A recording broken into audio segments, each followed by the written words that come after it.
দলীয় সিদ্ধান্ত অমান্য করে সাংগঠনিক কর্মকাণ্ড পরিচালনার জন্য জাতীয় নির্বাহী কমিটির সহ আন্তর্জাতিক বিষয়ক সম্পাদক ব্যারিস্টার রুমিন ফারহানাকে বহিষ্কার করেছে বাংলাদেশ জাতীয়তাবাদী দল বিএনপি।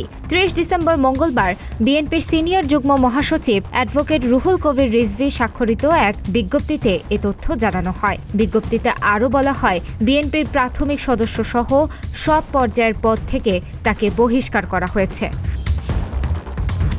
আসন্ন জাতীয় সংসদ নির্বাচনে ব্রাহ্মণবাড়িয়া ২ আসনটি শরিক দল জমিয়তে উলামায়ে ইসলামকে ছেড়ে দিয়েছে বিএনপি। এই আসনে বিএনপির নেতৃত্বাধীন জোটের মনোনয়ন পেয়েছেন জমিয়তের সহসভাপতি মাওলানা জুনায়েদ আল হাবিব। এই আসনে বিএনপির মনোনয়ন প্রত্যাশী ছিলেন সংরক্ষিত আসনের সাবেক সংসদ সদস্য ও দলটির আন্তর্জাতিক বিষয়ক সহ সম্পাদক ব্যারিস্টার রুমিন ফারহানা। তবে মনোনয়ন না পেলেও স্বতন্ত্র প্রার্থী হিসেবে নির্বাচনে প্রতিদ্বন্দ্বিতা করার ঘোষণা দিয়েছেন তিনি।